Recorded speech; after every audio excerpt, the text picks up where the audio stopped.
Hello, I'm John Mountford, the AOC's International Director, and just a bit of an update on things we see happening internationally for colleges. Still, student recruitment's very important, and we see colleges working well with international agents, international students, and a good number of students coming to study with us in our sector. But interestingly, over the last few years, we've seen a bit of a shift from a student recruitment model towards colleges looking increasingly to think about how they can deliver their programs overseas. So, whilst still maintaining a tight grip on their recruitment work, also thinking about how they can take what they do well here and find a partner to deliver that in overseas countries. So, for example, we've seen a number of colleges getting involved in Saudi Arabia on the technical vocational training centres, Colleges of Excellence programme, where the Saudi government's actually asked for colleges around the world to put in tenders to run colleges in Saudi.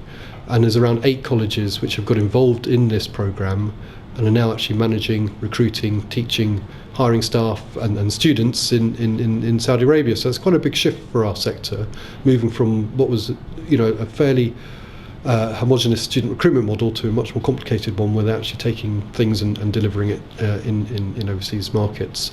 And we're seeing similar things beginning to happen in Kazakhstan, where colleges are working with the Kazakh government and their agency Kazakh to run colleges in Kazakhstan. So again, not just relying on student recruitment, but thinking about how we can be a bit more creative in our international work and delivering with international partners. And I think probably that's a model we're going to see to be continued to be developed, and it's certainly a good way to open up our international opportunities. It does demand new skills, new expertise, not least hiring staff and to work overseas.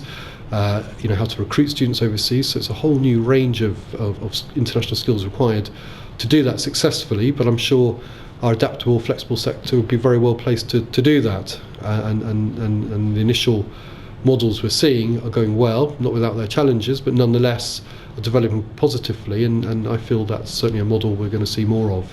It's certainly a model our government's encouraging us to get involved with. If you look at last year's education strategy, that's certainly an area of work they encouraged UK education to get to look at, and we're working closely with UKTI and the new education UKTI unit to help source these opportunities and make sure colleges are getting involved with them. And obviously AOC ourselves are getting involved with colleges to help support and upskill capacity builder sector to make sure that our colleges are well placed to be at the forefront of these in-country opportunities. I think in the last year probably that's a market we've seen the most interest or most increased interest in, and we've actually established a Latin America group. My colleague Aisha looks after that group, and we certainly encourage colleges to look very carefully at the Latin American market. It presents some really interesting opportunities for FE providers in the UK.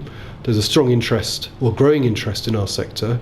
In fact, at this conference at the moment, we have a group of Brazilian principals who are spending a few weeks here in the UK shadowing UK principals, and just speaking to them today, you can really sense the interest they have in what we're doing and their enthusiasm to learn from us. And equally we're keen to learn what they're doing as well, and I think there's a real mutual benefit in exchanging ideas with what colleges are doing in Latin America.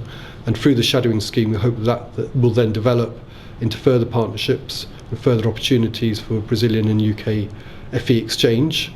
We also have taken delegations to Colombia, which we feel is a good market for colleges, firstly for student recruitment, especially in English language, but also to get involved in some of the capacity building projects that the Colombian government's looking at. And then also Chile as well.